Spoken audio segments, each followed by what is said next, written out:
बातमी राष्ट्रवादी संदर्भातली आहे। सुनील तटकरेंच्या कार्यपद्धतीवर प्रशांत किशोर नाराज असल्याची चर्चा आहे। सुनेत्रा पवारांसोबत काल प्रशांत किशोर यांची एक बैठक झाली आणि त्या बैठकीमध्ये सुनील तटकरेंच्या कार्यपद्धतीवर प्रशांत किशोर नाराज असल्याची चर्चा सुरू झाली आहे। सुनेत्रा पवारांसोबतच्या कालच्या बैठकीत त्यांनी ही नाराजी कळवल्याची माहिती सूत्रांनी दिली आहे। माझ्याकडून काम हवं असेल तर प्रदेशाध्यक्ष पदाचा निर्णय घ्या असंही त्यांनी कळवल्याचं सूत्र सांगतायत। प्रदेशाध्यक्षांसोबत जुळत नसेल तर काम करणं कठीण आहे असं मत त्यांनी व्यक्त केल्याची शक्यता आहे। आधीच्या 3 बैठकांमध्ये सुचवलेले बदल केलेले नाहीत यावर देखील त्यांनी बोट ठेवल्याचं सूत्र सांगतायत।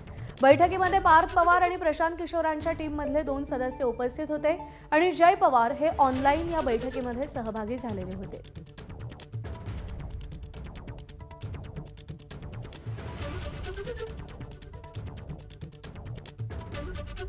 आणि आज सगळ्या संदर्भात काँग्रेसचे नेते नाना पटोले नेमकं काय म्हणालेत पाहूया।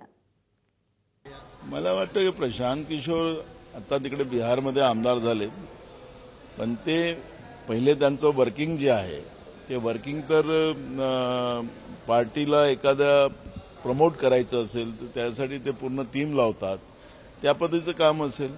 त्यामुळे मला वाटतं की त्या पार्टीच्या अंतर्गत काय सल्ला दिला त्यांनी, काय नाही दिला, मला वाटतं की काँग्रेसला त्याच्यामध्ये पडायचं कुठलं कारण वाटत नाही।